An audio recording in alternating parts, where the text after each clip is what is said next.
He's talking about these names I just mentioned. You know what I'm saying? The hot sauce, that's my shooter. Yeah. He talking about my brother, Long Little Savage. Y'all see Montana, they call him TSL One Punch now. They call him One Punch because he was on stage. Sauce Walker got up there, he punched him out. I'm spitting that shit.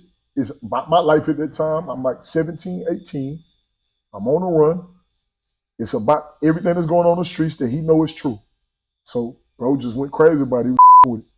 And guess what? Them same niggas in the hood, when they at their grandma's house and their mama house, when Jehovah's Witnesses knock on the door or preachers get them a pamphlet, man, they either throw that away, some of them. Few of them go to church, God bless their soul. Whole thing, and people follow this lead. You got to know the story of Buddha. Then learn the story of Osama, then you realize those the same person. Flowers, no matter nobody on his phone want to say it or not, half the city scared of you. And I ain't did a ass thing. Well, I haven't done a thing intentionally for it to be like that. Everybody that he impacted, bro, that nigga the most important nigga that, like hundreds of people's lives that's still alive right now, he dead, bro. He's a god for that fact alone. It's 100 people that know him that can tell you he the most important one of the top 3 important people they ever met in their life. Camera roll, interview started. Oh yeah, it's already rolling. Free my nigga Diddy. Keep on wondering, P. I got it. You know what? I can't tell you that. Hey, I can't tell you. All right, y'all. So look, before we get into this episode, let's go through what I use. Of course, Bishop wand, every time Power wand. I believe the black one is the liner. I need to look that up so I can get back with it. Bishop Power wand. Got some stencil stuff. Black Panther Renaissance V1 carts, the green carts. I use them every tag. Today I used 3 liner. I used a 11 and 18 liner. Used a 15 mag and a 7 curve mag for some of the smaller stuff. Everything you see pictured, you could get at blackpanthertattoosupply.com, or you could come in person and shop at the studio. Allegory Black, for the black, got some witch hazel. We used that for the gray wash. I did 2 gray washes, an opaque gray wash and a light black, as I call it, gray wash. The opaques, I've really been straying away from maternal. Been going more towards solid, but I still fuck with them. This is called rigor mortis. It's a gray silvery tone. I think it blends great with the blacks to create, especially on dark skin like we're finna do today. It's gonna blend amazing to give that nice cool effect that you need. So everything that you do see here, you can get at bptattoosupply.com, bptattoosupply.com, or if you're in Houston, come to the studio. We got it on deck for you. We got that out the way. Let's go ahead and get into this interview, man.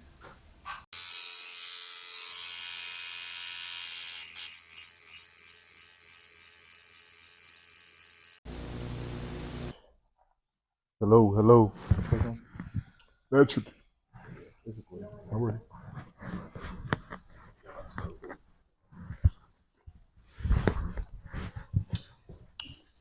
It's so chilly out, my fucking ears feel numb, like just from walking, like it was that much breeze.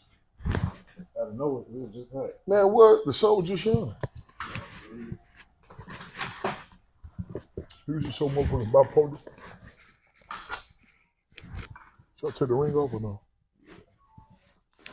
Ain't on that big thing.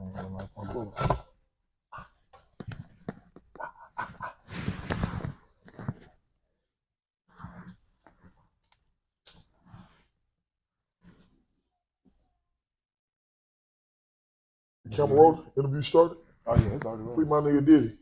Hell nah, I can't even start. I'm fucking with y'all. Man, you watched oh Lord. You watched the documentary and shit? Not yet. What the fuck he got going on that motherfucker, man? Wildin', man. He tripping like that? Wildin', bro. Like the craziest shit y'all ever heard. All right, what's the craziest thing y'all seen? I don't even. Cause I usually mind my business. That's why I ain't watch the freaky shit. But if y'all can tell me like something he did crazy. Huh? He was fucking Uncle Phil? I didn't know that shit. No! You just fucked my childhood up, gang. At a party, and the security guard walked in and allegedly recorded it. What the fuck are you talking about? That nigga Diddy was really humping shit. That nigga demon. What the fuck? I can't say free bro no more, man. I thought bro just was getting freaky and everybody was cool with it. when They I'm trying to act watching like he was freaky by himself. When I'm Well, I watching guess it, in that situation, Uncle Phil freaky as hell too. Yeah. I mean, yeah, you fucked my childhood up, but obviously Uncle Phil got some pleasure out of it. It sucks, but it's like, man, we're not gonna sit here and act like Diddy raped Uncle Phil now. That big ass dude. Nowadays, they said he was drugging bitches and niggas and all types of shit. Okay. Yeah. Damn. Niggas that worked for him said they had got drugged and woke up next to a stripper and shit. Like, don't remember what happened. All types of Them shit. niggas disgusting. I would have came back to work. Why you come back to work the next day? That nigga producer said he never got paid. So niggas sold their ass. That nigga producer said he never got paid. Produced the whole album. Well, let me tell you something. People always say they never got paid. You know how that go. If your boss, somebody gonna always claim they didn't get paid what they were worth. One thing about being a boss, I'm pretty sure you done learned this or you're gonna learn this soon. When you run in a business, someone is gonna always say you didn't pay them what the fuck they were worth. Right. Believe that. Damn, bro, you fucked up my fly ass sweater. What you mean? I'm fucking with you. That's why I was on the road. I'm fucking with you, nigga. This your shit. 4D apparel. You know what I'm saying? Damn, I have to be ashy today. Shit crazy. Let me fix my life. You go with that size? You gave me some already. I printed a smaller one too. Yeah, it's probably smaller. Cause this all on my fingers and shit. I probably just want it only on the palm. So why is he? If Diddy said he got $2 million for you to be his party curator, his content organizer. I already had this conversation with my lady. Okay. That's crazy. So Diddy asked you to be his personal tattoo artist when That's he what told. I'm saying, bro. They talking about that nigga do shit, bro. The producer said. I'm going. I ain't gonna lie. He gonna ask me to do anything except some gay shit. Pay me, P. That's what I'm finna say. So the producers say like niggas are saying they go to meet him and he like pull up at the crib and you walk in that nigga just He ass naked.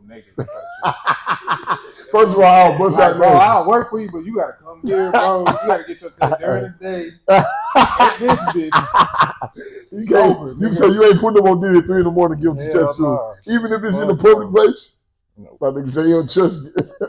I open the shop. I ain't trying to pull up nowhere. You getting flued out because you the hoes. Hey. They gonna tell you when you call them, yeah, we getting church tonight, man. We got some beautiful people outside tonight. You know how he talk. Got some sexy people outside tonight. Take them shopping. Yeah, that's crazy. Nigga, he talking about you the whole time. I'm pulling up. I ain't gonna lie. I ain't scared to do this. I have a hard time believing bro gonna get me to do anything I don't want to do. Yeah, I won't be drugged. Unless he put me drugs through the AC ventilation, I can't be drugged. Exactly. I'm not using this baby oil. Huh? So he told me, you better use this baby oil now or you're fired. You could have put drugs in that lotion you just gave me. I wouldn't know technically, but listen, if I was drugged this one time, that would be the last time I was drugged. You got people claiming they was drugged 10 times in a row. Were you unwillingly drugged? Because goddamn, you just showed up to work and got baby oil bamboozled 10 times. To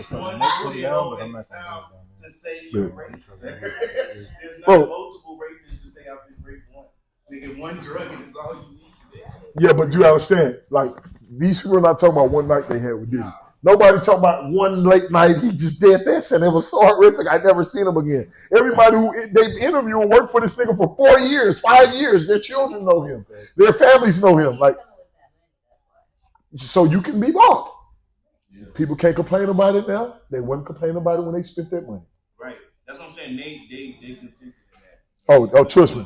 Trust me. They consented. Yeah, I mean, would you rather just get raped and have no money though? Now, I respect what you're saying. Queen, but check this out. Remember, most of these people got paid before they got raped. So you say he raped the motherfucker, didn't pay him? That'll be pretty hard. I think he'll be in jail way sooner than now if he was raping people and didn't pay them. One thing about a motherfucking freak, you got to get your pay on before you get your freak on. Ain't nobody in this room gonna do some freaky shit. We ain't doing something strange until we get a piece of change. You hear me? I don't know what you said. Okay, I see. This ear needs to be a little small. Oh, okay, I see what you did. I see what you did. Yeah. Oh, you want smaller than that? But it definitely was on that. Probably a little smaller, yeah. On this side. That one person. It's gonna be more detailed than this though. The girl that wasn't gonna do it, she was standing on morals like, oh girl, get paid. It was like, damn. She gonna have to close eyes or the open. Close. He gonna have to close eyes. What? Let me see all the pictures I sent you, cause it was one where he had. I guess this one could be closed though. Well, the Buddha is in Zen, so that's Zen why the mode, eyes yeah. are closed. Listen, I seen the Buddha in your restroom. You know things. He knows things. But yeah, I ain't gonna lie. I'll be Diddy bodyguard. I'll be That Diddy. nigga I'll be Diddy bodyguard was in the tour. documentary. I'll be his hood tour guide. You hear me?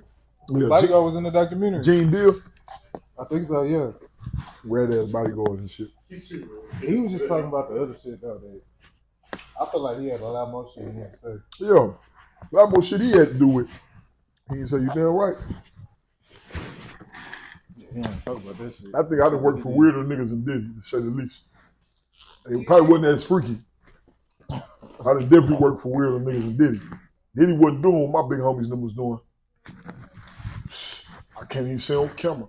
Just know, you make people Don't even say it. Yeah, you make people where I grew up at mad. You got more to worry about than getting your ass raped. Excuse my language. Like, Diddy gonna do some freaky shit. Now, you gotta think. Some motherfuckers, hey man, some motherfuckers ain't playing with your ass.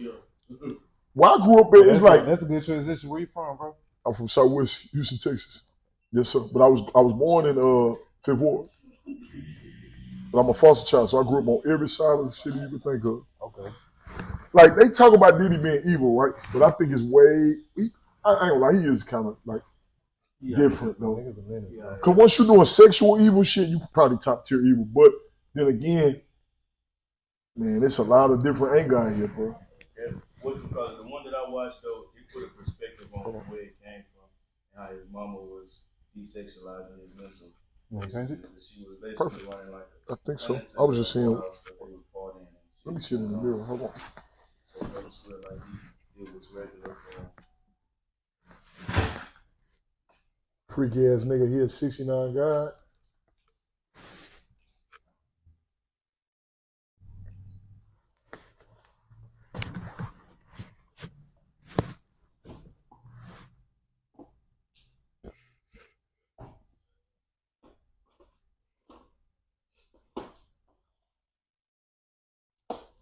What if we move it to the right a little bit, OG? Oh, really, it kind of look good right there. What you think? I'm not gonna lie, I think that's the best placement for it. Where you sit at? Cause I'm looking and something. You said move it this way? No, this way a little bit. This way? Yeah, a little bit. What do you think? But then again, So I like the how thing the is, hair I'm gonna might have to come. put it on with you holding your hand like that. You see what I'm saying? Because it's gonna move, so that looks different than when I put it on, like laying it down. So I'm gonna wipe it off and then I'll put it on with you holding your hand like that. Right. And then we can line it up like So that. it cover up the whole hand a little bit. Yeah. Yeah.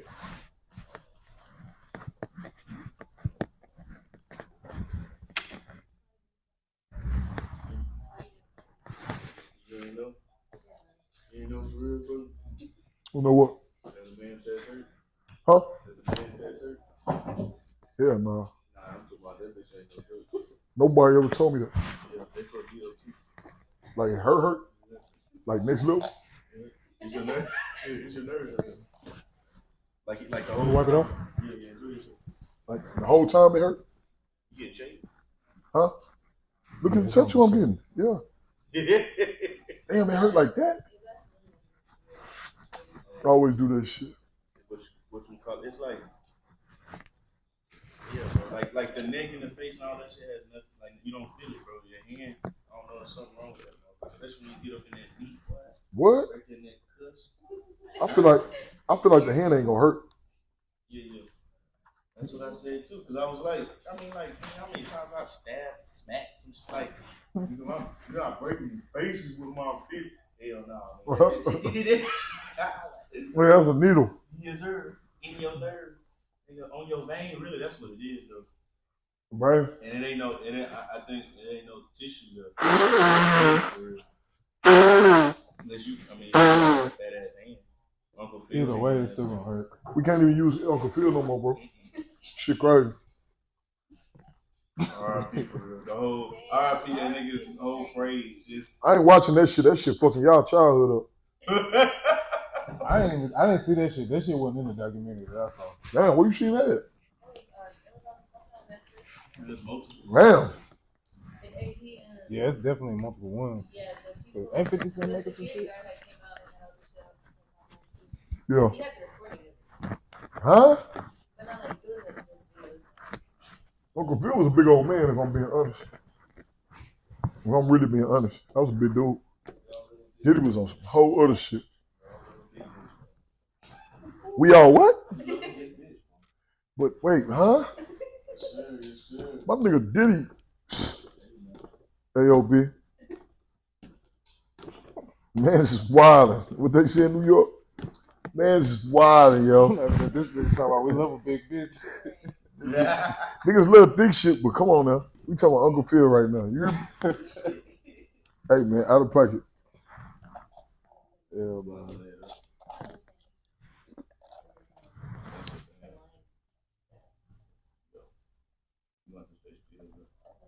Yeah, you eating all day, huh? Every time I see on your story, you be eating some shit. This is my first time eating today, though. Yeah, I do be eating. I'm a vegetarian. Having to get that good shit in me.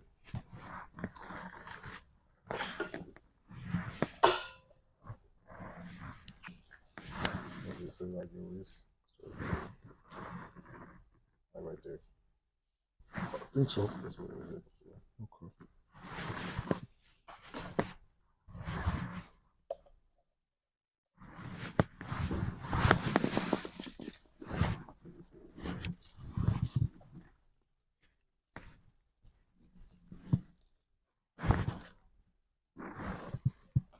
How long you been tattooing again, bro? I'm in my 8th year now. Yes, sir. What made you get into it? Tattooing? Shit, I just was getting a lot of them. I did graphic design, make clothes, all that good shit. Oh, so you been on that before the tattoo. Yeah. That's hard. That's hard. And then I was getting a lot of tattoos, and I just like, shit, I could do this shit. You was getting them done on you. Yeah, I already Let had me try sleeves this and shit. everything before I started tattooing. Sleeves, hands, back of my neck, chest, ribs, all that shit.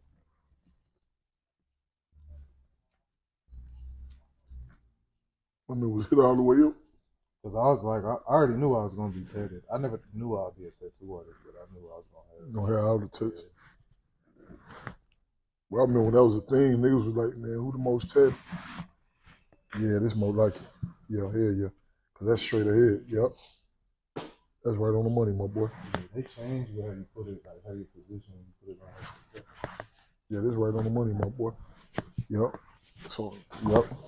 Buddha man, Buddha man. Bro did that gase, he went crazy. My nigga the GOAT, man. Y'all heal nice as fuck too. Usually when they heal, you'll see like little pieces of like where you got it, but that hoe. Yeah, I ain't gonna lie, this is it. I'm glad we made the decision, bro.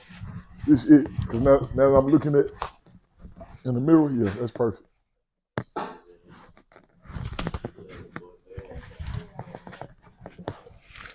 We make the ears smaller, right? Yeah, you might be good then. You fast like that shit talking about. Oh, he do tattoo fast? That leg piercing in 3 hours? How long shit like that last? Like 6 them. Niggas be having to do long time with that? Cause it I'm is thinking you detailed. talking about how long it do it last on the skin. I'm like, nigga, forever, nigga. Nah, usually, yeah, sessions like that be like 6, 7 days. Normally, yeah. That is detailed though. I've been doing it so long now that I'm like confident in where I'm putting the ink, so I don't have to like put it in, look at it, try to decide what I'm gonna do. Then like I'm like, yeah, that's good. So I'm just like moving through it faster because I haven't done it. A lot of people get the same shit said it over and over, so I done did it all 100 times. You did Gates a few times too. I know you probably ain't did. No. That was the first time. Right there, bro. But a portrait is a portrait. Yeah. Face is a face. But this face is a little easier. That's one of the people I be listening to the most. Respect. My honor.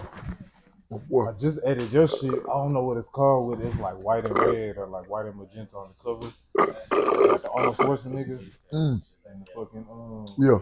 It's a natural album. Yep. We talk about you was storytelling on that bitch. Thank you, bro. Thank you, baby. That means a lot to me. I ran through the whole album. That's crazy. You bleached that whole shit? Yeah. I was just telling the brother on the way here, I ain't get no mix to that album, so the album all rough and raw.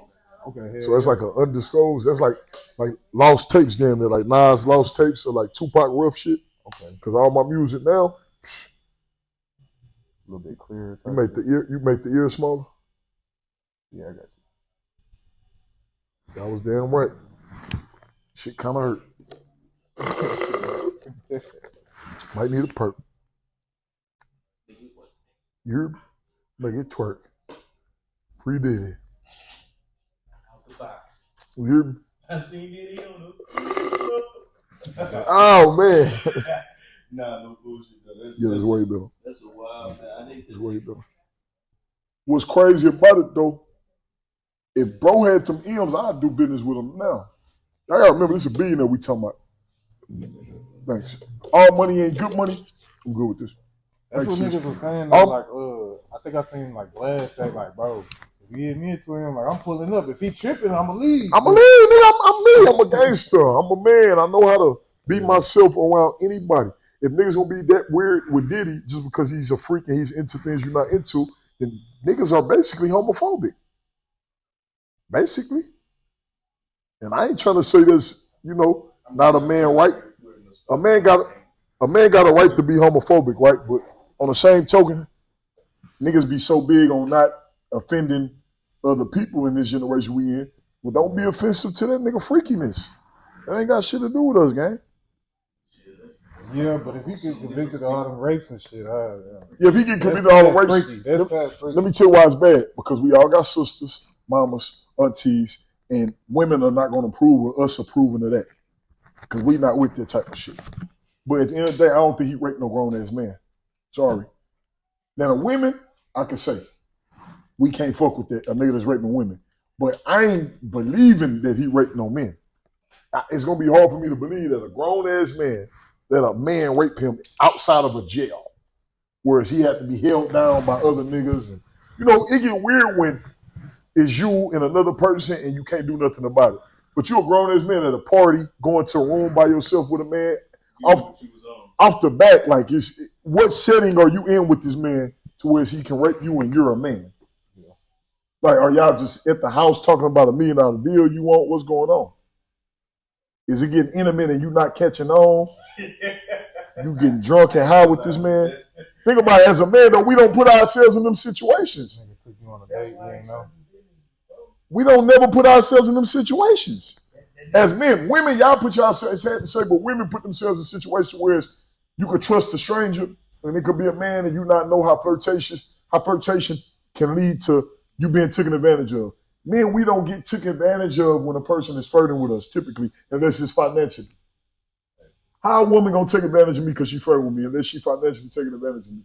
How a man gonna take advantage of me if he flirting with me unless I'm knowing that I want something from him and I'm thinking I can get it without going all the way? I think there's plenty of people who could easily be taken advantage of, or tricked or whatever. But they had the experience to know, like, nah, nigga, but they this, and I'm gonna stay this. You're right, but we know exactly. But we know that they had interior motives too.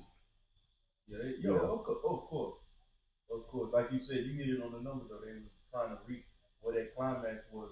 And they danced with the damn devil and didn't know he was gonna two-step battling them. Ooh, nah, listen, they baby or not.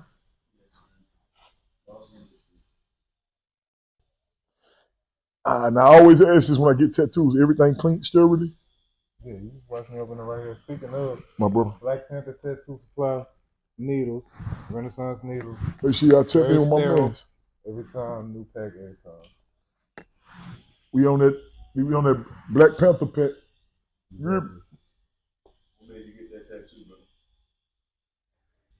Interesting question. Interesting answer. I practice omnism. Y'all gotta forgive me. It's smacking.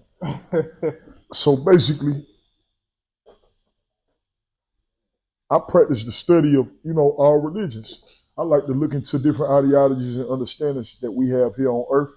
I think people are brilliant. We're the closest thing to God, and I think God is the greatest. So I like to study different people's perception of God and of life and things of that nature. So I got into Buddhism some time back, and I just always was intrigued by Asian ideologies and understanding of life because they have a certain amount of answers that we don't have.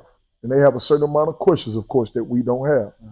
And in that region of the world, I'm liking the way in which they practice peace, Zen, discipline. I definitely like the arts that they, practice, whether it be physical drawings or arts as in combat and fighting and defense. I love how Asians' arts are celebrated all over the world. And nigga, you could think whatever real art you want, but nigga, karate is respectable. Right. Muay Thai is respectable. All these different arts that they're performing, if you don't respect it at some point, you're going to have to. That shit is evident, bro. So they know something. So I just started paying attention to them a little more. And, I was intrigued. And upon me being intrigued, I got into Buddhism from that region of the world, studying that region of the world. And I honor Buddhism. You got the ear smaller? Yeah, I'm not hitting it. My brother. It's on the neck. So I honor the Buddhism that I've been exposed to and, the teachings of Buddha, who was actually a man that lived at one point and was a beautiful person, you know what I mean? Similar to how we have Jesus, a lot of us brown people. A man that came about that was in the image of the likeness of the Most High God, that taught people, led people, fed people, had certain understandings that, he shared with people in the name of God. That's how they look at Buddha. So as I got into what Buddha left with his people, I realized, Buddha ain't really different from no other man that I admire, that I look up to in a way in which he's a great man. Kind of like Fred Hampton, Tupac, Nipsey, Jesus. And I just found it unique and interesting how his people carried on his legacy and they didn't let religious dogma taint it too much. Because, a lot of times, if you don't tell your story the right way while you're here, you give people the opportunity to tell it wrong when you're gone. Mm-hmm. All prophets go through that. It's something called religious dogma I want y'all to look into. It's basically the understanding that we all only value things when we have limited access to them or no longer have access to them whatsoever. That's when you see how much you care about something, when you can't really have it as much as you once did. And we all participate in that. Hey, man, even when your kid's bad, you want to break from them sometime. And next thing you know, you're 5 hours away from them as far as say your baby went to sleep and you catch yourself wanting to wake up. Like, dang, let me wake this little antagonizer up right quick. Or my baby at my mom's house, my grandma's, the baby with her grandma, but you miss your daughter, you miss your son, so to say. And when you was with him, you was like, dang, can I get a break? Your cousin that's in jail right now. Man, free my nigga Zavo, free my brother Zavo, free my nigga A60. You hollering free. Soon as you get home, he's staying at your house for a week. Nigga got shoes all over your living room. Nigga got cake stains all on your refrigerator. Man, you like, hell nah, I don't know where Cuzzo gotta go. Cuzzo gotta move his ass from around here. So that's like religious dogma, basically. We all participate in it. You never truly value things until they're no longer at your access. So when we ascend as people, sometimes that's when our message will truly be understandable or relatable for the masses to grasp it. We learned that through the story of Jesus. Jesus wasn't embraced as much as he should have been on earth. As Jesus left the world, then people started to embrace and love and cherish and honor the story and feel regretful for how they, allowed him to die for everybody's sins. They killed the Son of God, all this crazy shit. But Jesus was able to be crucified in front of how many people? nobody did nothing because they didn't understand what they were looking at until they no longer could look at a lot of them. You know what I'm saying? And the people that did, the Bible talk about that. The books talk about that. Jesus had 12 disciples with him. So don't get it fucked up. Jesus was a gang member here. No, real gang member. Let me tell you something. Jesus walked around with 12 different people who was going to live and die about anything he said. I don't care if he turned water to wine, with all due respect. I don't care if he walked on water. Ain't no niggas gonna drop everything they doing to protect a magician in this day and time. Right. You can motherfucking turn bread to cake in front of us right now with a snap of a finger. You can't get them niggas in them trenches to stop being in the hood all day and go with you everywhere you going just because you knew how to do a little magic trick. And guess what? Them same niggas in the hood, when they at their grandma house and their mama house, when Jehovah's Witnesses knock on the door or preachers get them a pamphlet, man, they either throw that shit away, some of them. Few of them go to church, God bless their soul. Some of them even sit there and talk with the Jehovah's Witness for a while or whoever trying to deliver the message of God, but they don't devote their life to it. Majority of them, 90.9% of these men that live these lifestyles or these women that's in these trenches are not going to stop everything they doing to protect no man just because he's talking about the word of God. So for Jesus to have 12 niggas willing to stop everything they doing in life frequently to ride for his cause, so we called them disciples, I don't care if you talking about back then or now. Ain't nobody, no niggas willing to die for no man that wouldn't kill for them. Point to me a nigga that would be willing to die for you if he didn't know that you would kill for him or die for him. You better be pointing at your dad or your son, because men don't feel like that. We ain't dying for strangers. We don't just feel like, oh, I kill for him, and we don't just because he good at talking about God. We don't protect preachers like we should. So understand, Jesus was a gangster. He was surrounded by gangsters. And Jesus, the Bible talk about how Jesus went hard for his people. Jesus wasn't no weak nigga. Jesus used to check shit, tax collectors trying to tax people, tell people this, that, and the third. They ain't got to pay you, calm down. Jesus flip the table on your ass, you playing with him. And he'll show up with them niggas to your community and tell you that's not the way in which these things are supposed to occur. That's not godly, that's not righteous. This is how y'all need to do this. And I'm telling you this with love, but I'm prepared to defend myself and everybody with me prepared to defend me in this message right now because we're going to make it home today. He was so gangster that they had to trick Jesus and get to Jesus to crucify Jesus through one of his people. You know that's a gangster. It's the same as this day and time. You can't kill no motherfucking creature unless you kill him through his people. You can't get no strong woman or manipulate her unless you do it through her children or through things she loves or through her people. So it's the same things going on nowadays. People are manipulating great people through their people. A prophet is not respected amongst his own house. But that go back to your question with the Buddha and with the Asian understandings and ideologies. They protect their prophets more than we're taught to protect our prophets here in this region of the world that we call America. You see, they'll see a little boy that's 8 years old and they'll know he the next such and such. Before he even become it, they'll know. You seen the Avatar, the show, is one of my favorite cartoons. And I don't even watch cartoons that much.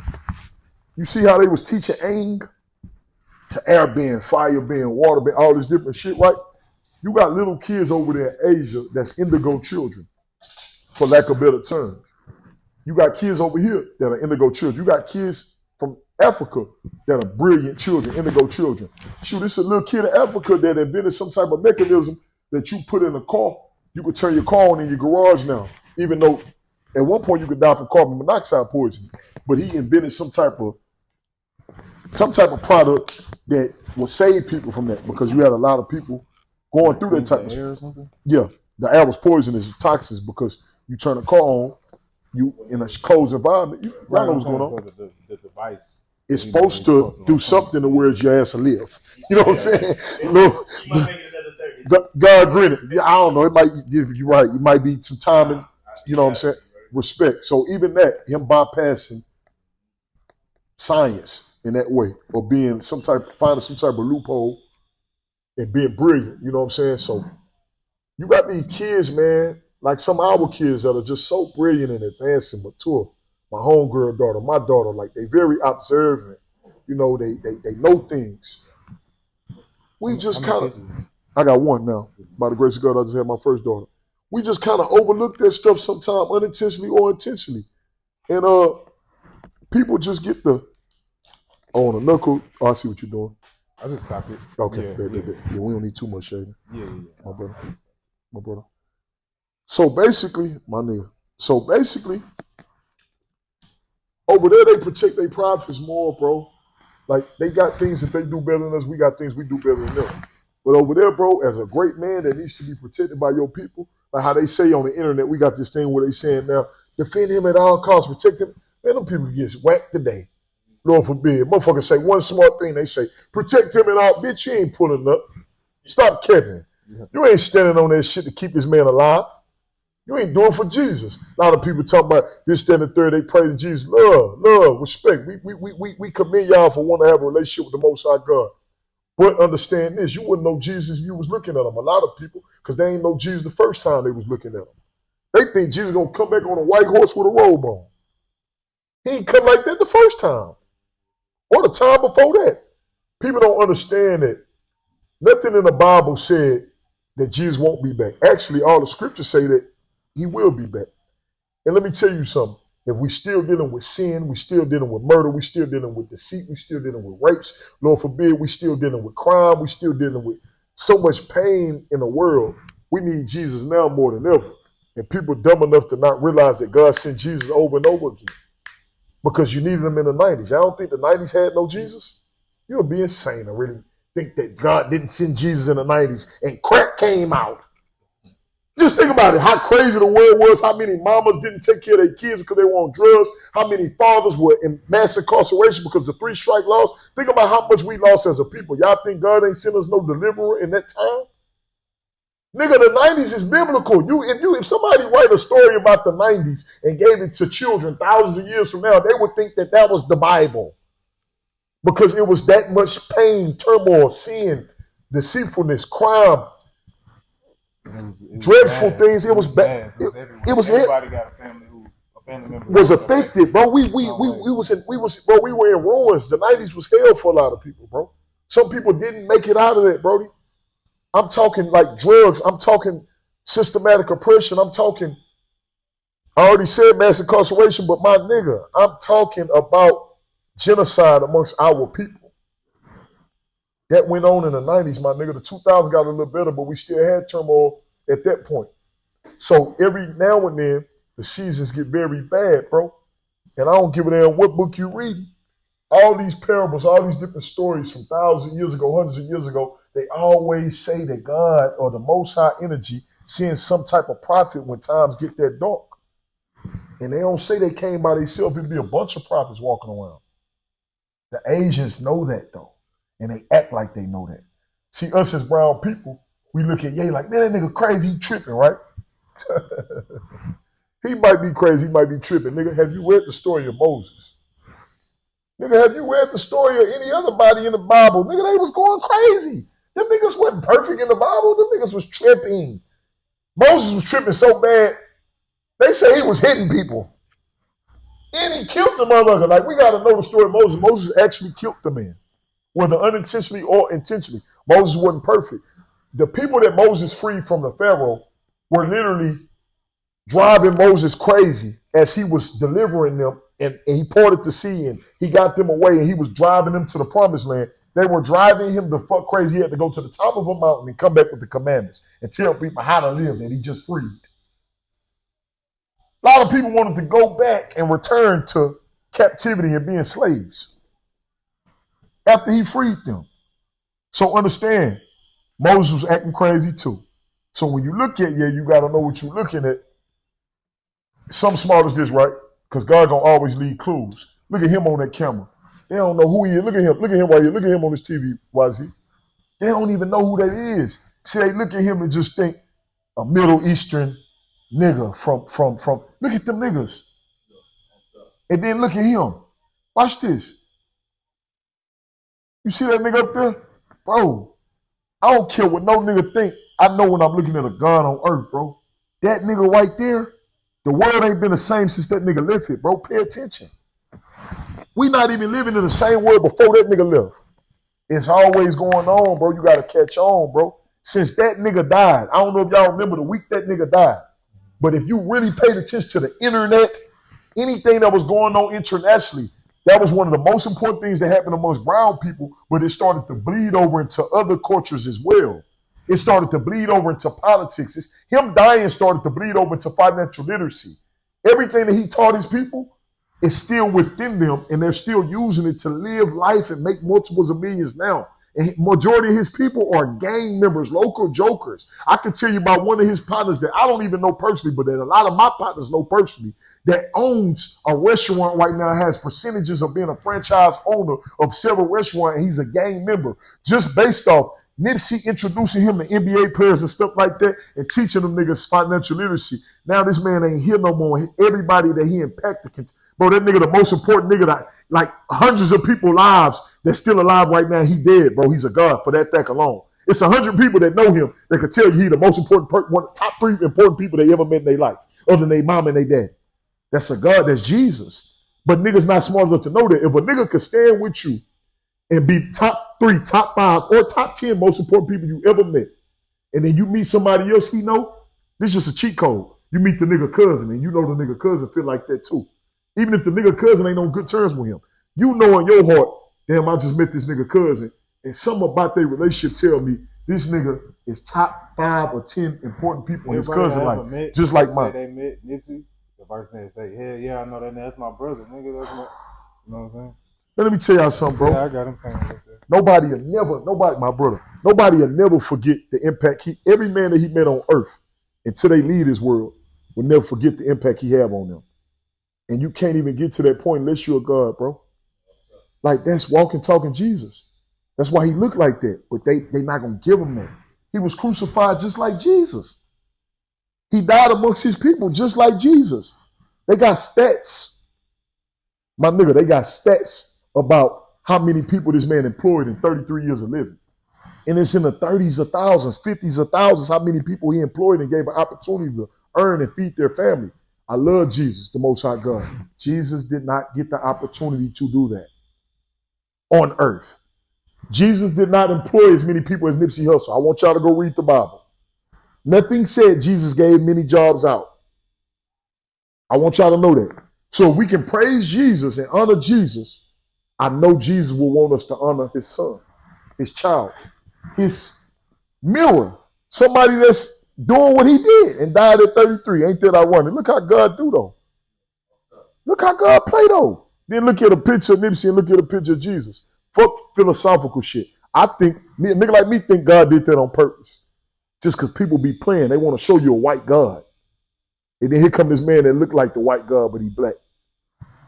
Man, Jesus was Nipsey. Nipsey was Jesus, bro. That nigga was a godly man on earth, bro. Fred Hampton. Shit, he died at 21. They tell me the story of Jesus. Jesus died at 33. I love the story of Jesus. I love the story of Fred Hampton. You ask me, I think Fred Hampton died worse. And that's just me being honest with myself. Let me tell you something, bro. You know the story. Fred Hampton got shot so many times next to his pregnant woman while she was pregnant with his child. He was younger than 21 or 21 years old. He had a baby on the way when he got killed. And they tore his house off the fucking hinges.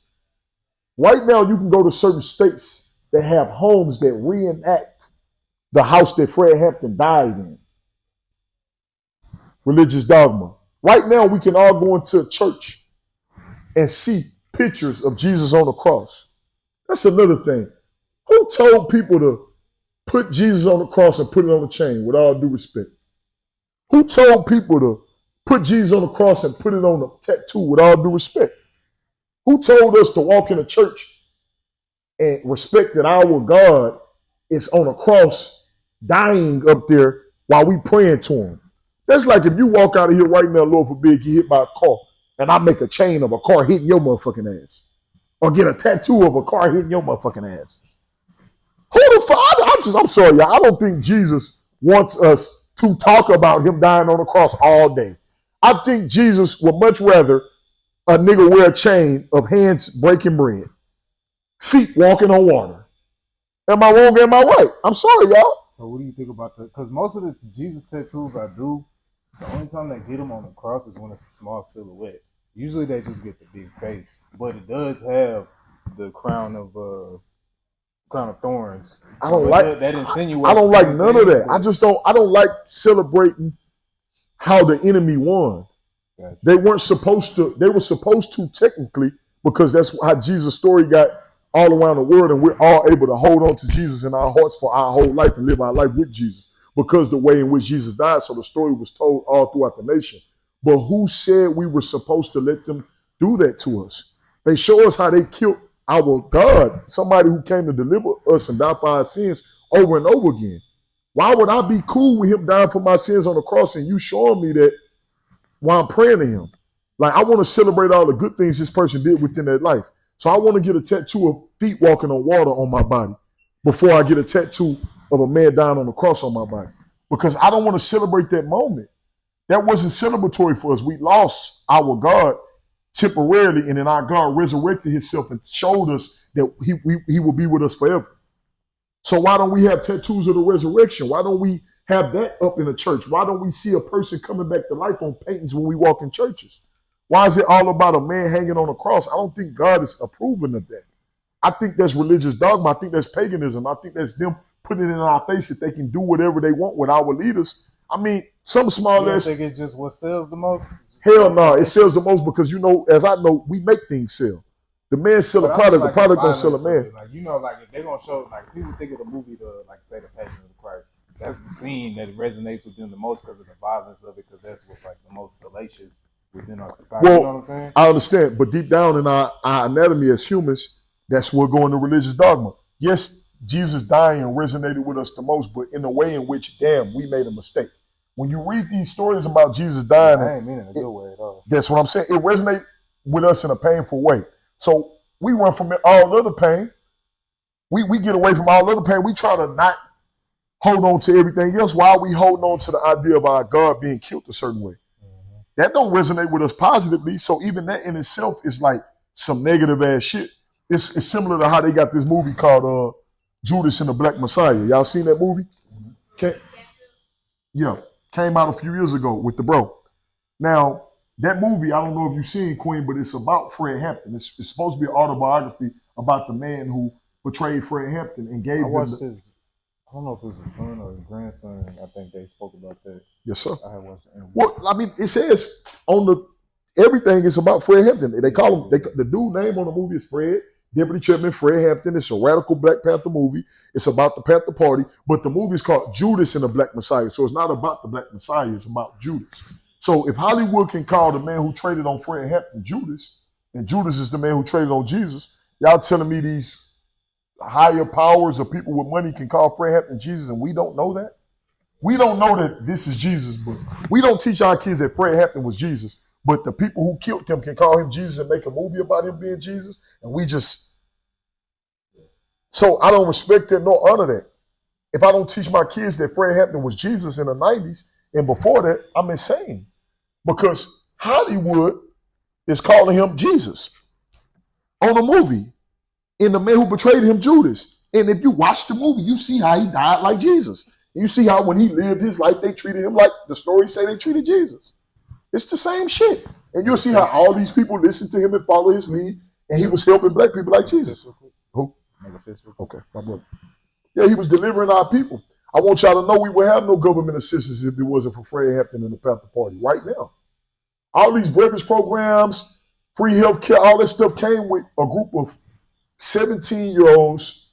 They might have got to the point where they was like 21, 22, from Tupac uncles, the Shakurs, Huey, Fred Hampton, the Bobby Seals, all these different people. I want y'all to know that them kids was younger than everybody in this room.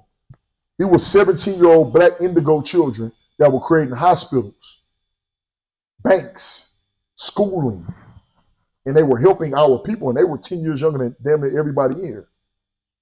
God sent us an influx of information at a certain time for us to deliver ourselves, and they literally had to create crack and create 3-strike laws and mass incarcerate us at a rapid rate and have presidents like Nixon go against us because we had our own authority, our own everything.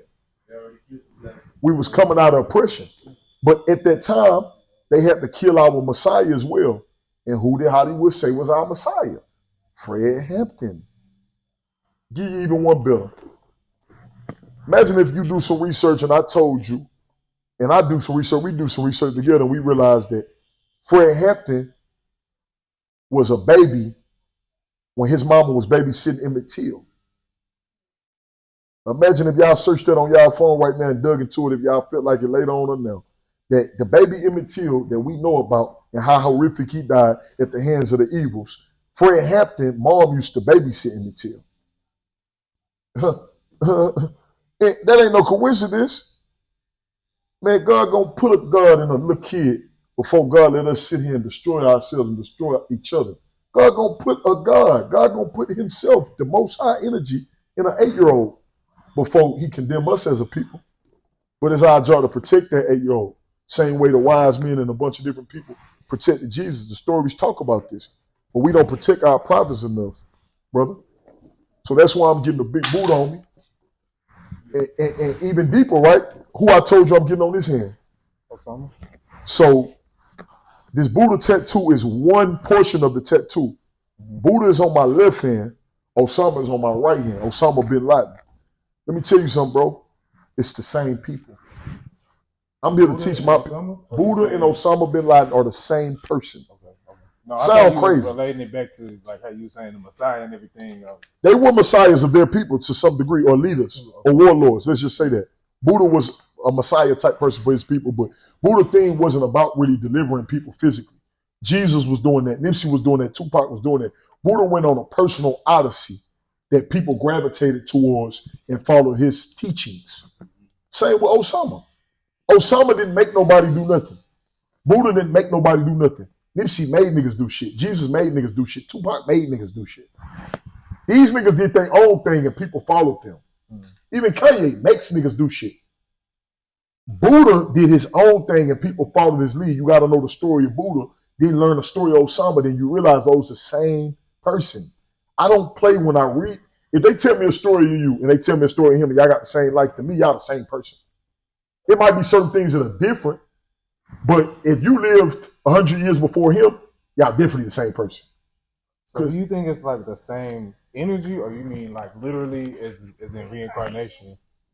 But it's all of that. It's energy, reincarnation, and physical person.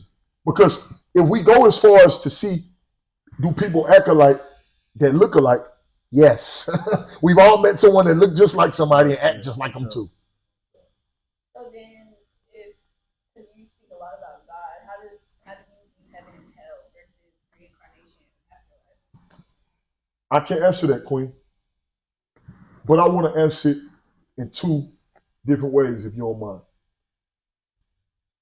Reincarnation, I do consider, but I don't sum all life up as starting over and your soul going to an animal, starting over and your soul going to another baby, starting over. I don't think that's all. So maybe like how you said, be reincarnated, like that one soul comes back in different generations. Yes, but beautifully, even more beautiful than just us leaving it at that. So Africans and people who are from that region of the world, that's Africa, what they call that continent, they have this thing called genetic memory that they kind of believe. It's involved in a lot of African spirituality. It's some sort of like genealogy. You are a concoction, according to their ideology, of your grandfathers, your grandmothers, your uncles, your aunts, different people that you've never met that came before you in your bloodline. And it's certain things that, how we know that's true, it's certain things that we all do that our grandma would have to tell us another family member of ours did, that we never met in our life. So that's how you can't curve. I got an uncle that died before I was born, and everybody, my whole family. They say you him. You act just like Uncle Junior. You act just like Uncle. I'm like, bro. It happens so much.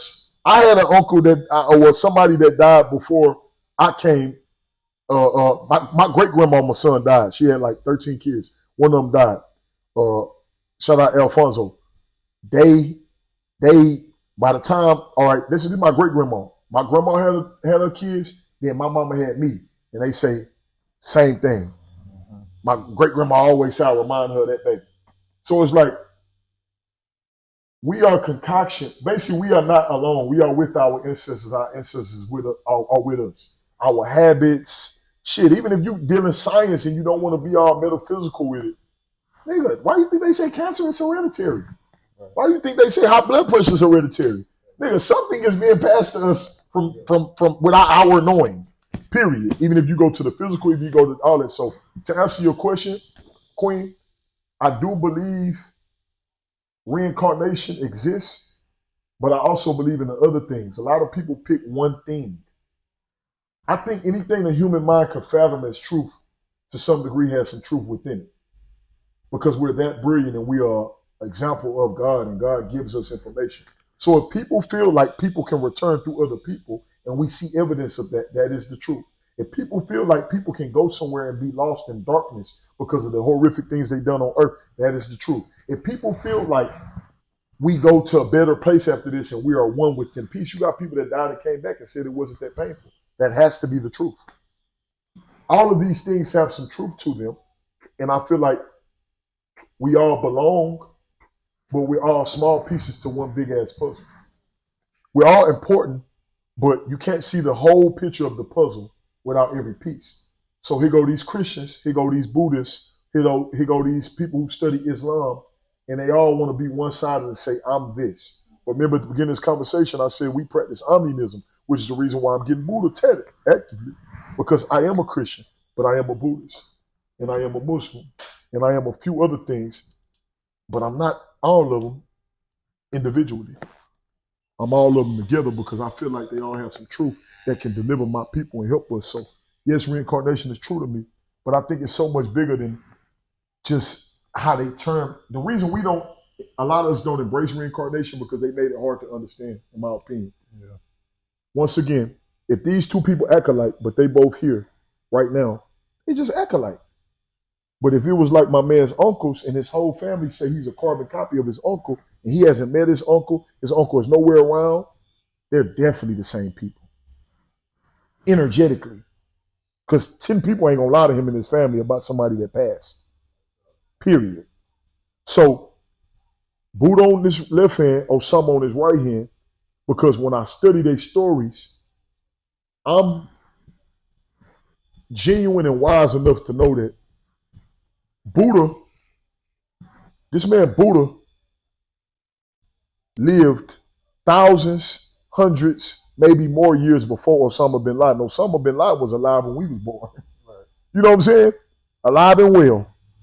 So what told us that that energy wouldn't return if the whole freaking life was the same? Buddha's father was very filthy, rich, royal kingdom. And Buddha was very spoiled. That's why they have these fat statues of Buddha to try to display that and paint that picture that is gluttony involved, riches and money. That's why they do that, because Buddha was really born amongst a lot of riches and wealth.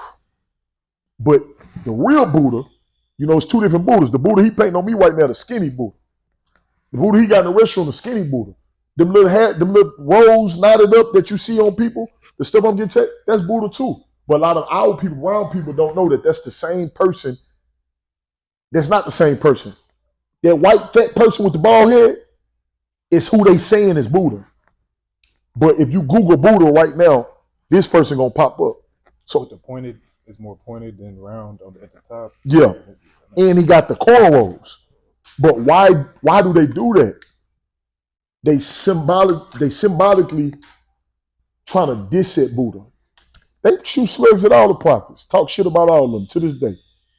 They got this big fat ass person sitting down smiling,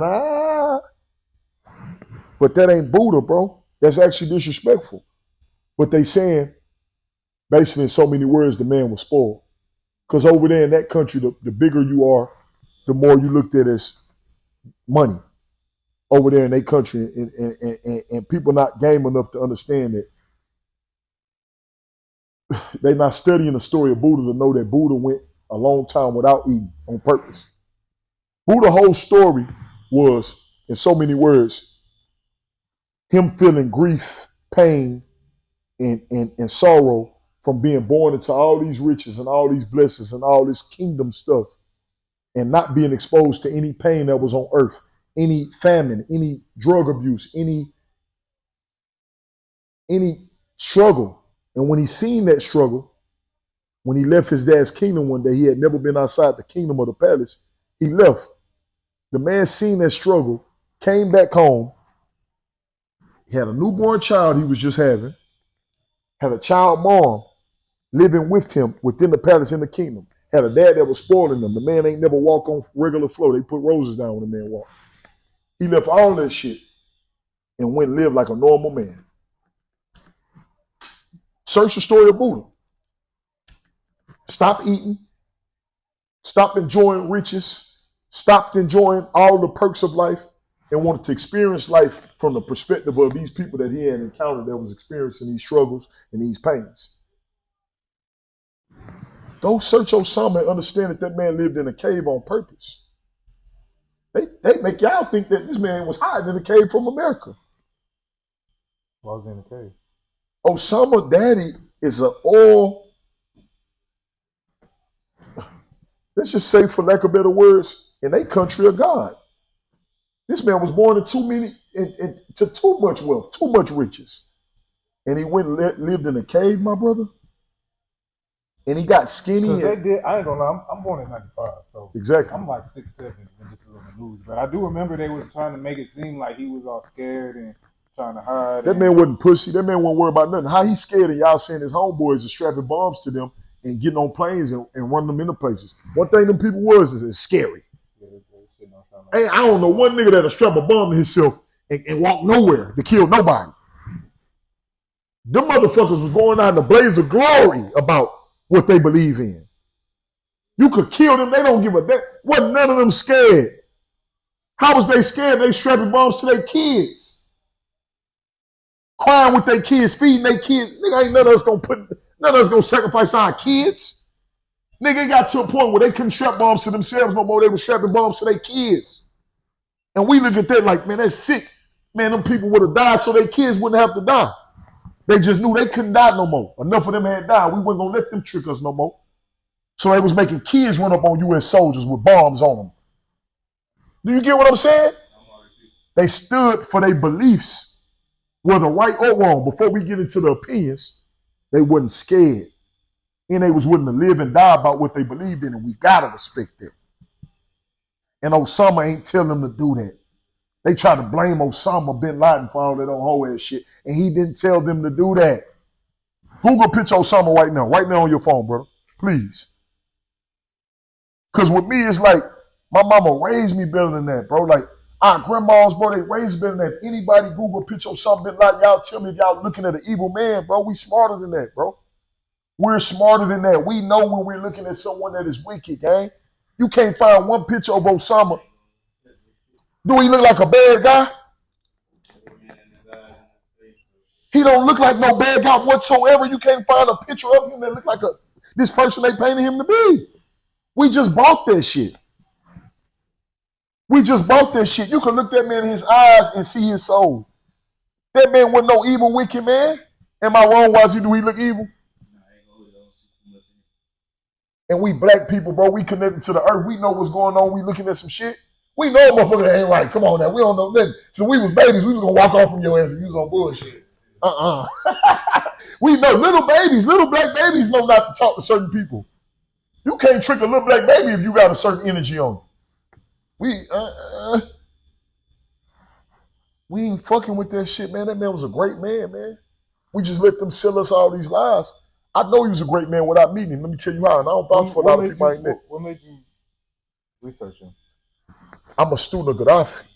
Okay. So I always studied world leaders instead of regular gang leaders. Because growing up, where I grew up, you know, in A-Leaf, southwest side of Houston, bro, no, we all joint gangs. They wanted me to be a Crip, my brother to be this, that, and the third. We knew each other since middle school. They wanted all us to be some type of gang, right? Yeah. I had already been exposed to my mama dating dudes or sleeping with dudes or dealing with dudes to feed us for money. Prior to me being 12 years old, 9 years old, 10 years old, where all my partners was joining gangs. So I seen all these niggas come in and out my house and not be good niggas. And my mama work harder than them. And them live off my mama.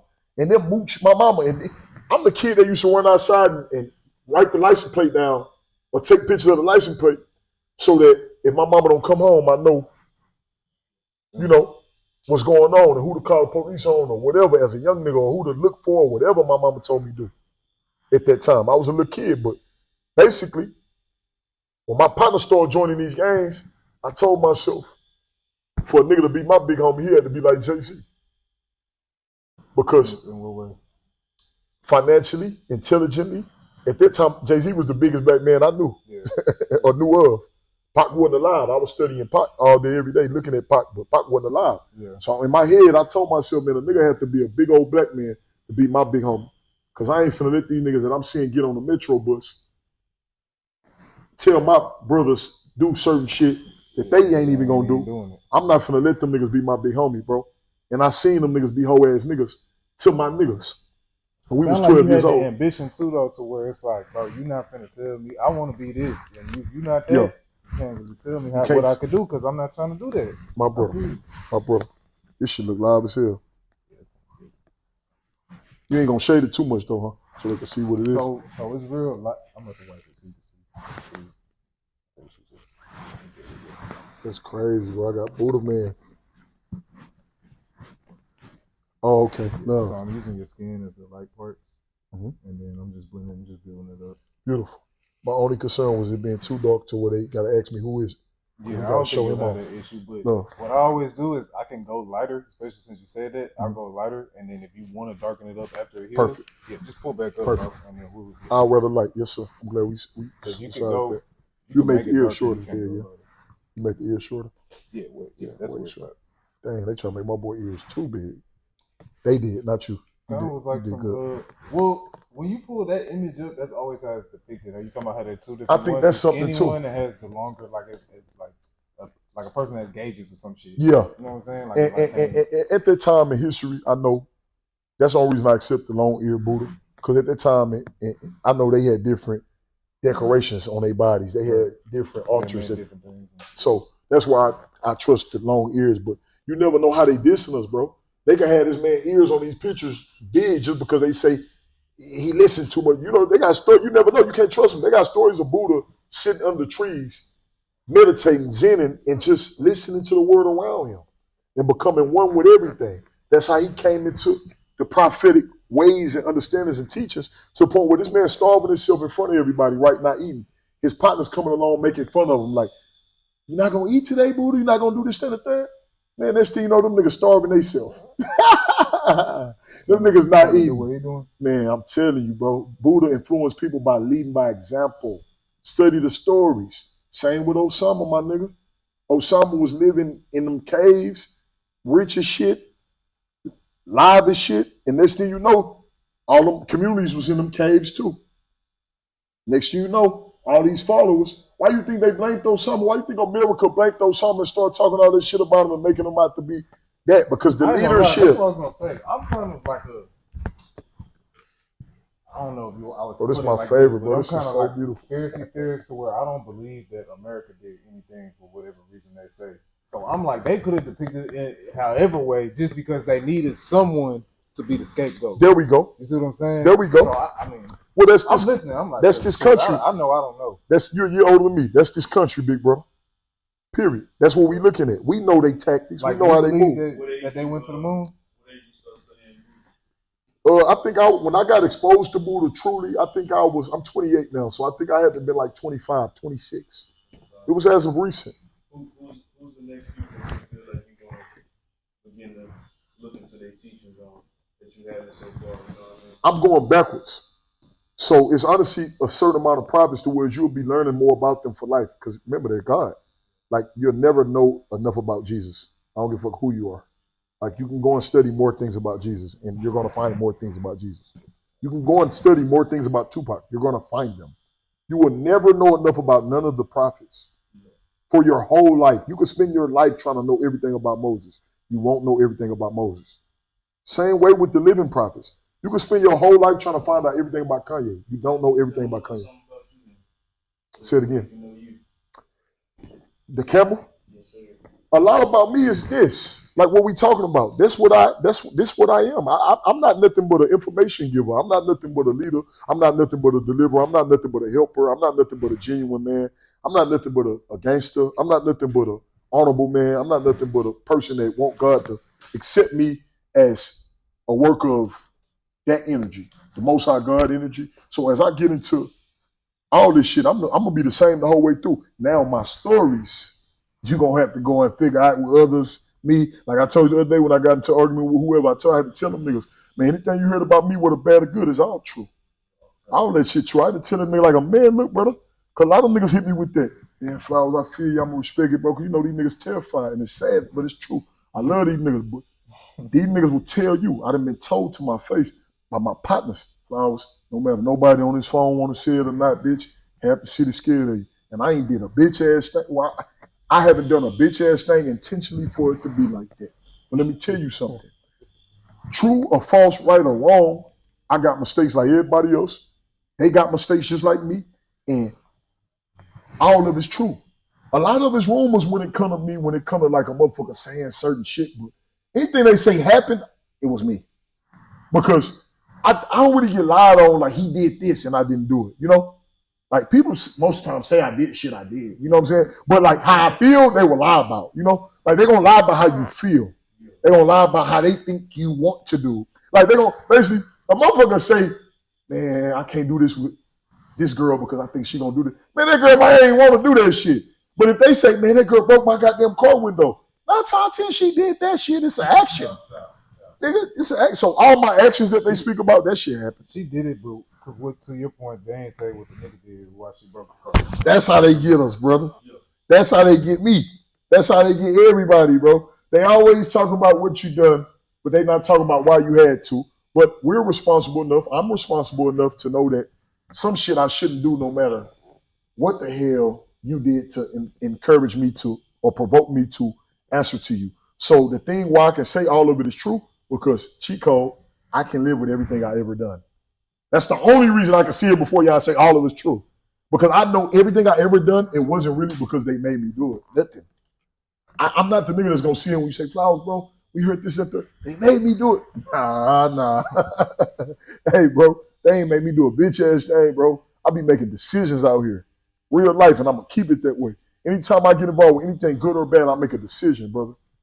And it might be influenced by ups and downs. It's called adversity, bro. We all face it in life, bro. But I'm not letting nothing control me, bro. And I'm not trying to control nothing either. You know what I mean? So it's all true, bro. So one thing I can say about me, I know God is using me. So I can consider myself a prophet, but that's not my position. That's the people's position. Is that through your music or? It's through music, but really, if you pay attention, anybody pay attention, bro, I haven't dropped in 2 years. Like, the reason my name is talked about, and everybody knows this if you really follow my situation, like, I'm not hugged through music. Like, the music brought, like, the attention, but truly speaking, like, everybody who rock with me for my character. And rock with me for my shenanigans. Like, I ain't gonna lie, I be having fun like a motherfucker. Like, I be doing shit. I just be doing a lot of shit, bro. I tell you, like, we be doing a bunch of shit. So we be just living. And they be like, damn, this nigga different. He living. Damn, I'm different. I'm living. And I lock in with all the different motherfuckers. And we just be different in front of people. So people who dare to be different be fucking with us. And people who ain't different be like, damn, we gotta respect the motherfuckers different. You know? Because, nigga, whatever make us different, I rock with all the different people. Nigga, I'm vegetarian. I ate no meat 10 years. I don't smoke. I don't drink. My niggas might smoke and drink. My niggas might smoke. Some of them might not drink. But niggas is different. Nigga, you different. Nigga, this shit different. The way everything's set up in here. Why you vegetarian? I'm vegetarian because my health. I don't want to say my health strictly because that's just a lazy way. Long story short, bro, I don't want to shy y'all away from that shit food, but food is destroying us, bro.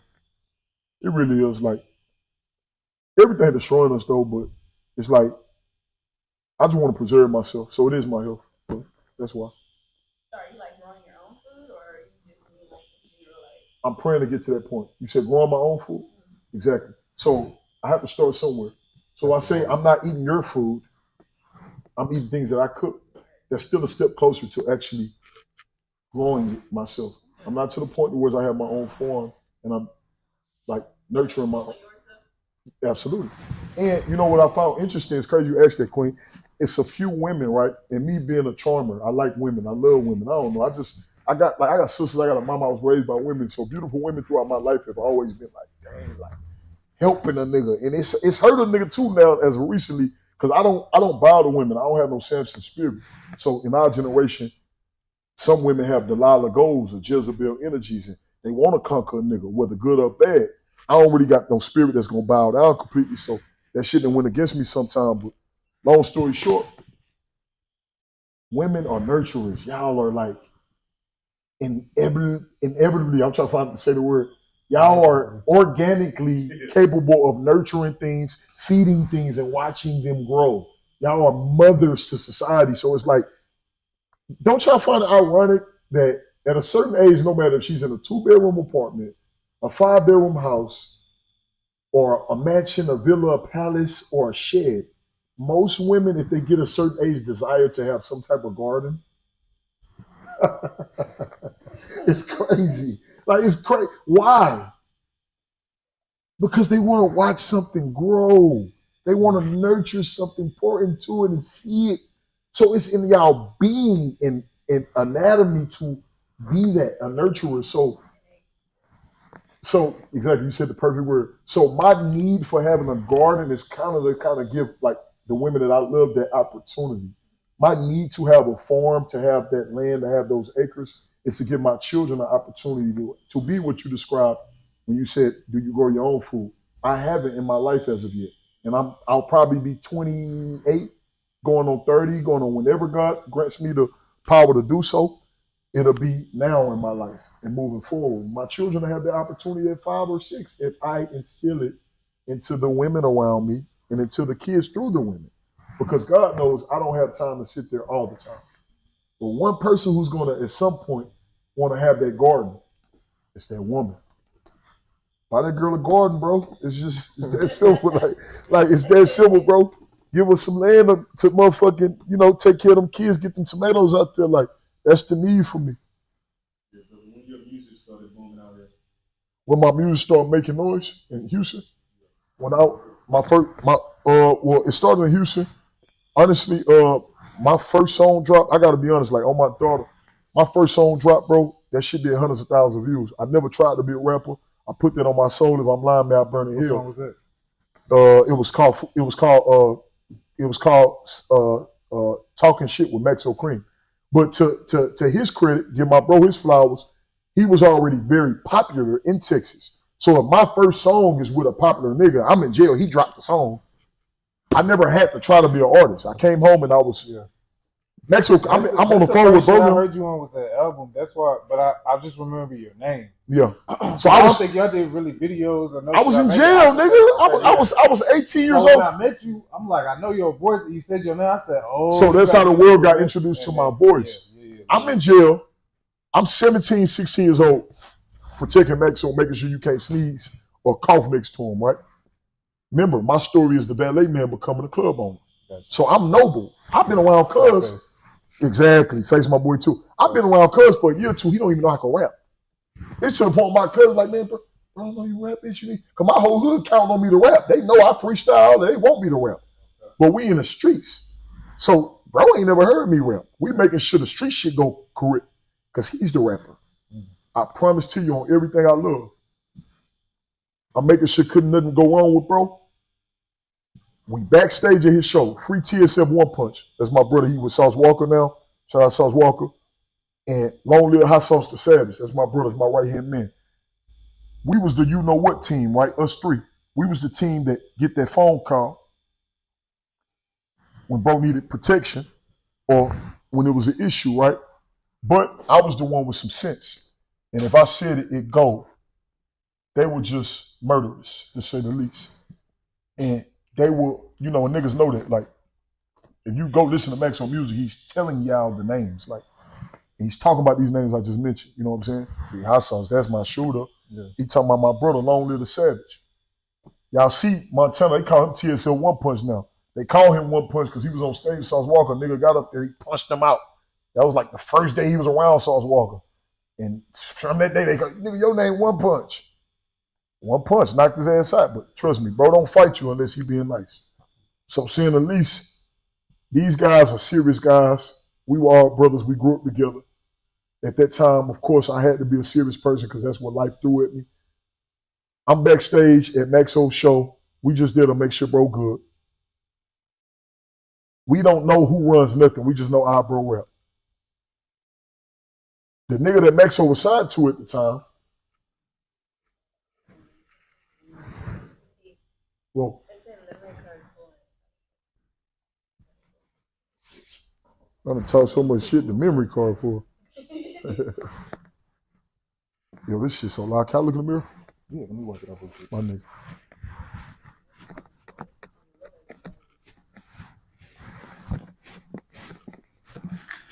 That's crazy. I never seen myself with a hand tat in my life. Damn. Oh my God, that's beautiful. I never imagined I'd have a hand tat in my life, bro.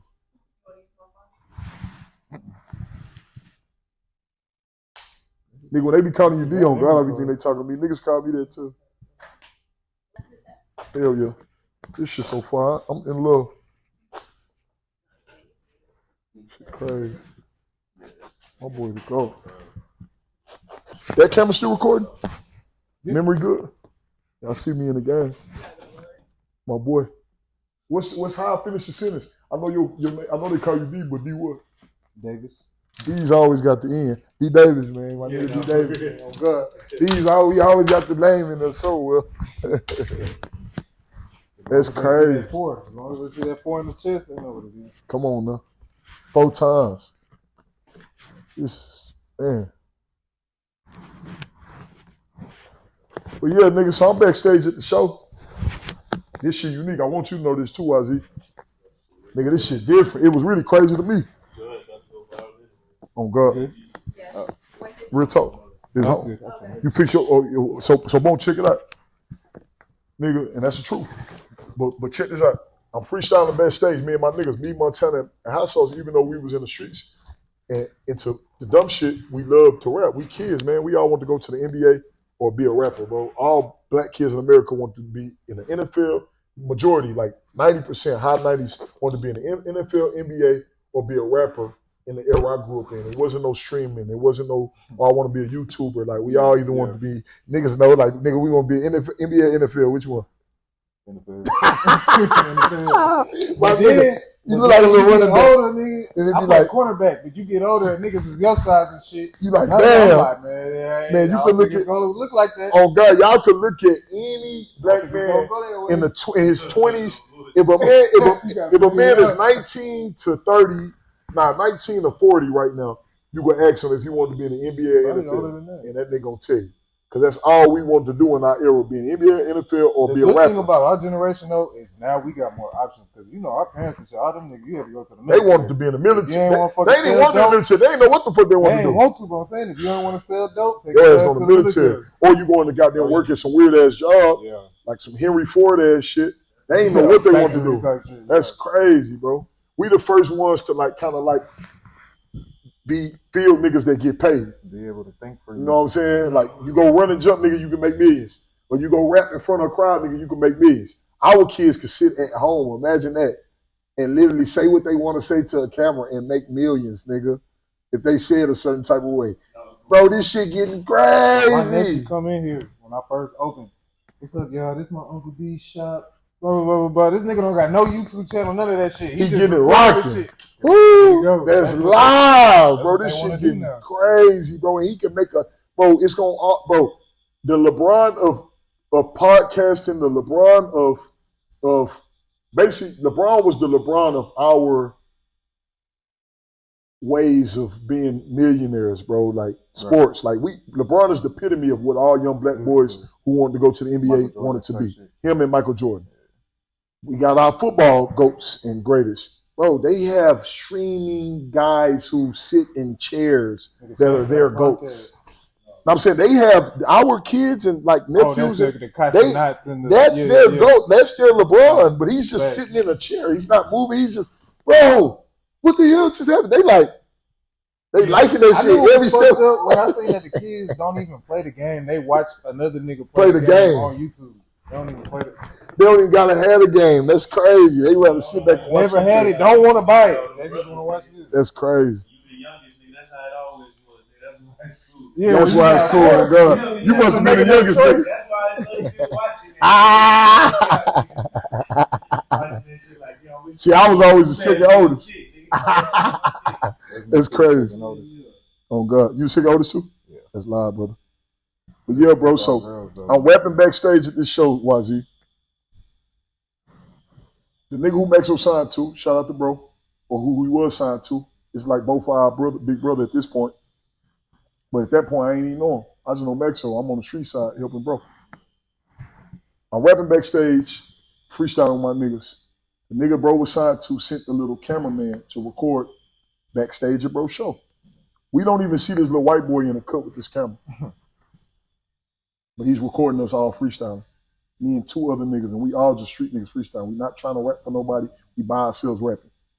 The video of us fucking around get back to Dume, the nigga who signed Maxo at that time, or who was doing the business with Maxo at that time. All I get is a little phone call from Fat Boy, Maxo, tell me come to the trap per usual. I'm thinking something took place with the lick read. I show up with my pistol. What's going on? He like, cuz, did you be rapping? It's like a year and a half of knowing, bro. Maybe even longer, maybe 2 years. That's how he found out that you, through the white boy who recorded the video. Did you be rapping? I'm like, yeah. I'm some shit damn near shy. I be fucking around, bitch. But he know me for a lot of other shit, right? He like, bitch, I ain't never know that. The nigga Thume told me you be rapping. I'm like, who that is? He was like, man, that's like my big bro, like person who, not like his big bro, but the nigga who helping him with his music career. in the industry. Yeah, that's his big homie, damn near, little big homie. So I tell bro, yeah, I be fucking around. How bro know that? He said they got a video of you rapping. Spit that shit. I started rapping. Open my phone, I showed bro a bunch of songs. I started rapping this shit. Every 3 seconds he was chuckling. Like every boy he was, So it's like, I'm damn near tent while I'm rapping for bro, because bro laughing his ass off while I'm rapping. I'm like, you fucking that shit, that's hard. My nigga.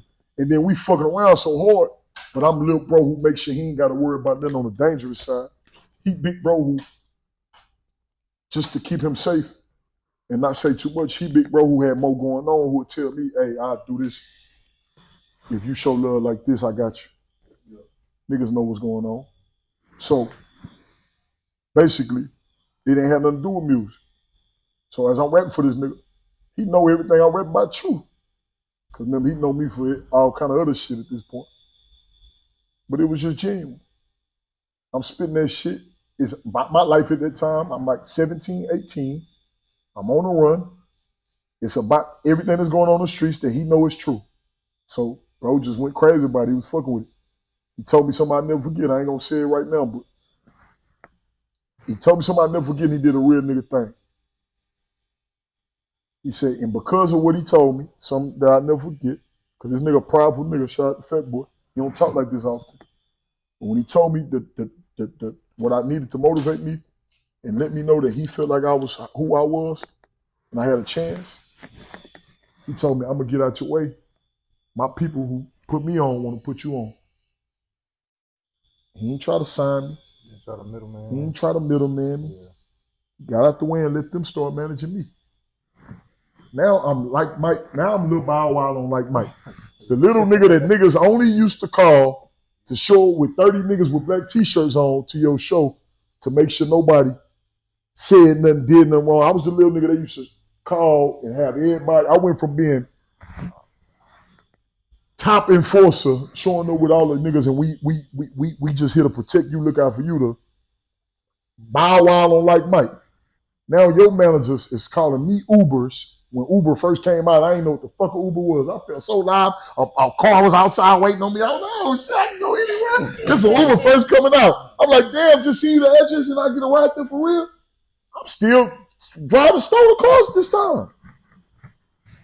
Nigga, Uber Eats first come out. Nigga, I didn't know what that was. Nigga, them Africans was ordering me papacitos and shit like that. I was like, what the hell? I could just send you a list of what I want. You gonna order the food and send it to my mama house?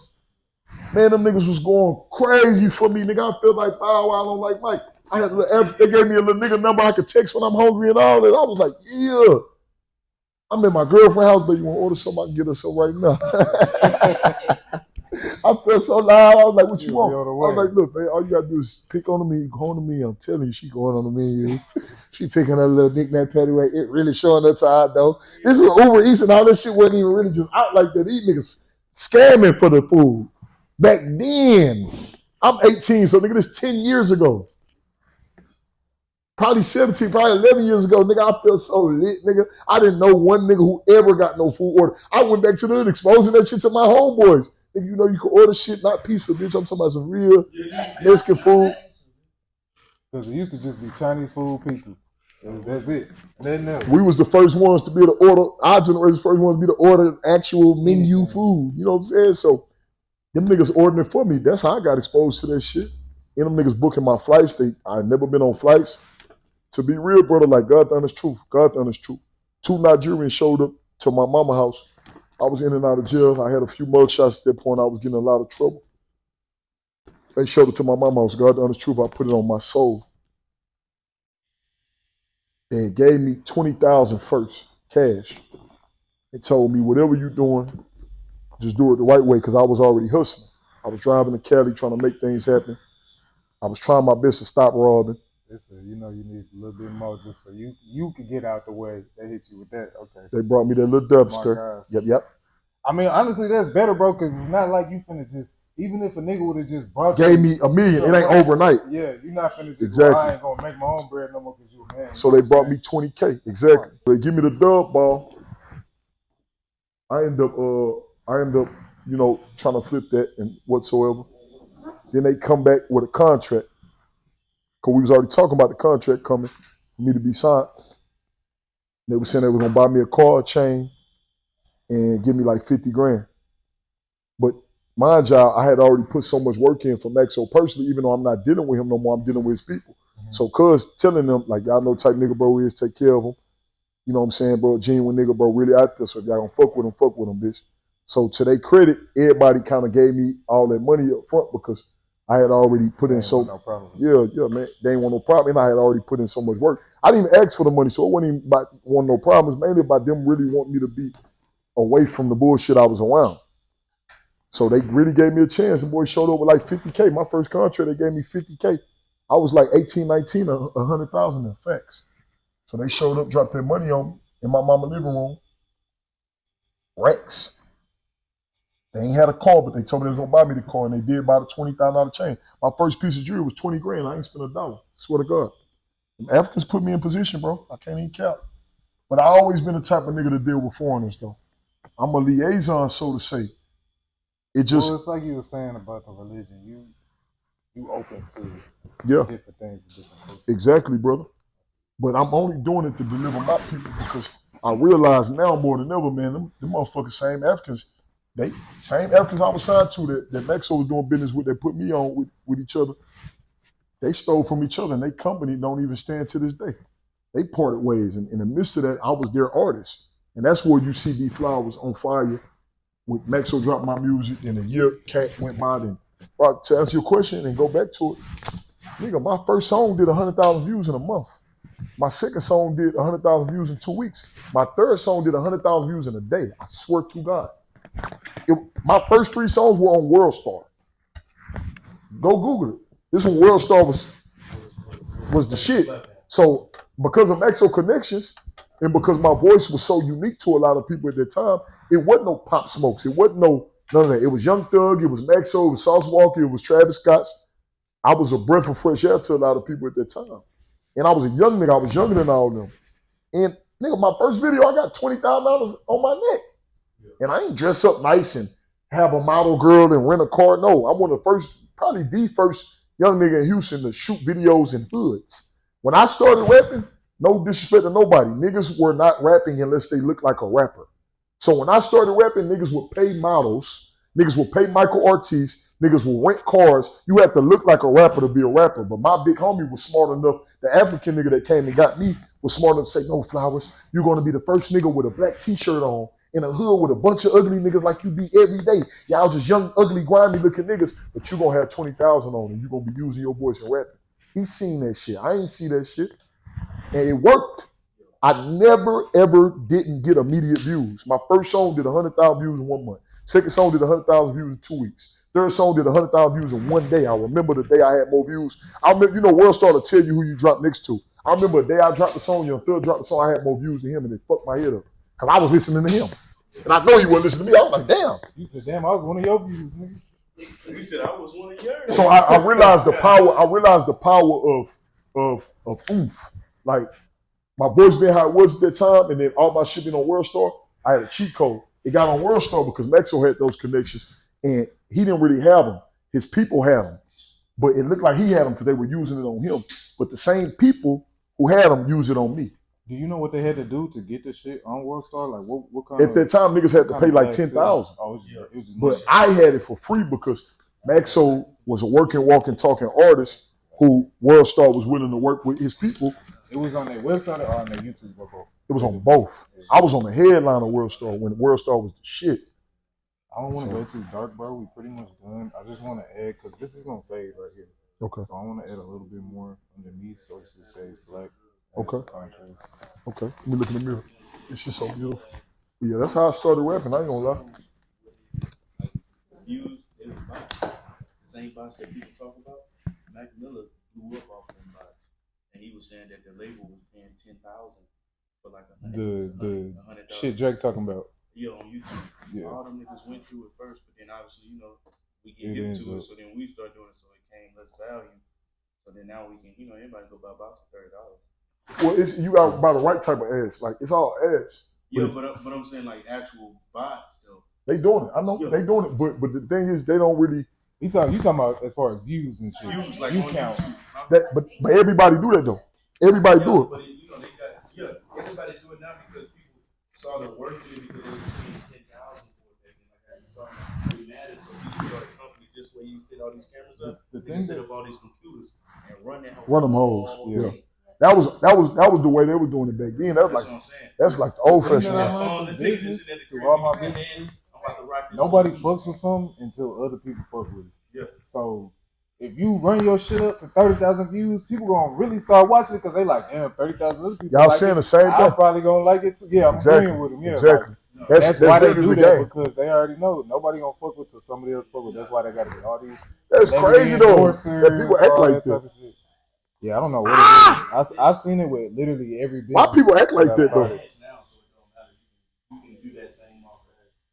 The only thing I started that's not like that, and I heard more now. Could we stop? I already hit it, yeah.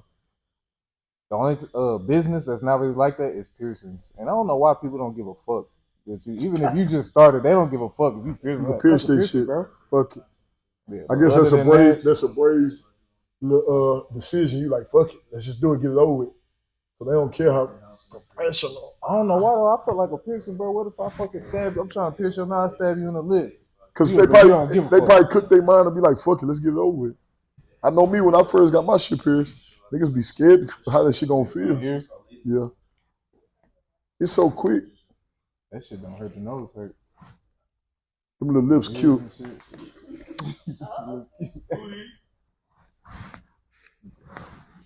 This shit hard, bro. This shit stupid hard. But I need to find a picture of Osama, bro.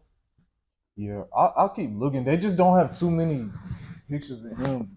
Probably because when we talk about it, they want him to pick in one way. Yeah, it's so you know early. What I'm saying? They don't have too many pictures of him for real. But another question, bro. What you see going on this year music? What's your plan music wise, entertainment wise? What's this shit looking like? Top secret. I've been acting like listen, even if I ain't got no secrets, I'm gonna act like I got a secret. Even if I ain't holding it, I'm gonna hold some shit. You look on my mama. You just said it. Keep on wondering, P. I got it. You know what? I can't tell you that. I can't tell you. Now they sitting there like, what the fuck is it? And now they gotta stay tuned. So I don't know about me. I can't say about me yet, but I like where the city is, and I like where the game is too. I don't think it's a lot of what it is now on the internet, but we definitely need what I was telling you about in the car. More of a bridge from that international sound to that trenches, that local, that hood shit. For example, we listen to Burna Boy the whole way here. I'm telling bro how like Afro beats and reggae, like their shows are way bigger than just typical hip hop shows because they get booked with the festivals and their crowds are universal and international. Exactly. It's a wider sound. A lot of people been telling me I have a voice for that type of shit for all these years. And that's all I listen to anyways. So I want to kind of cross the stories. Have you tried to get on it yet? This is the crazy part. I just played a song for him. Even when I don't try to, big brother, my shit be having a twang to it. So I just want to do it intentionally now. Because even when I don't try to be on no Afro beats reggae, I always been screaming in my music. It had a little twang to it anyway. So now I'm just going to try. That I'll be listening to it. And I ain't gonna lie, if you harmonize and you got a deep voice, it's going to sound like that regardless. It's like every nigga that harmonizes and got a deep voice in the game kind of got a little reggae infused moment. Even Biggie, his shit used to sound like people used to say Biggie shit sound like reggae. He got that one song he doing that Jamaican shit that respect. I fuck with Biggie heavy. Yeah, he got that. That's my boy. But I always thought that just because he was in New York. Gates do the reggae shit on accident or on purpose. It's just it's if you harmonize and you get into the rhythms, that's our people. It's like it just come out. You don't even have to you don't have to like go OD like Nicki or who's another nigga that Drake. He actually go into their culture and actually sample certain whether it happened right or wrong. Where he do the right thing or wrong thing with it, whether we like it or not, it be sounding cool. But me, I kind of want to represent the niggas a little more. I don't want to visit their culture until I bring them here right quick. Like I'm gonna tell hood stories with that shit. Cause them niggas be telling hood stories, but they be telling trench stories. Yeah, we telling trenches stories. Like Burna Boy trying to get into America with his sound right now, and it's working, but he can't really get 50 niggas in any block in any major city to come outside and gangbang to his music. Yeah, like he can't. It's just not something he could do because he's not from here, and it's a border right there. Not without it being fake. Like, and niggas like Burna Boy. They be in the club. You welcome. Like niggas be fucking with, but it's really the girls who making us open up to it.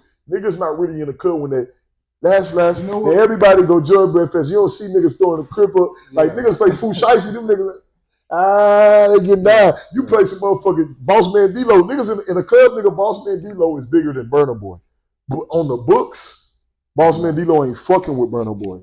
It's just niggas not gonna just be like, nigga ain't gonna look at his partner and be like, bitch, fuck you talking about when that Burna Boy come on, but when that D-Lo come on, I was trying to flex it.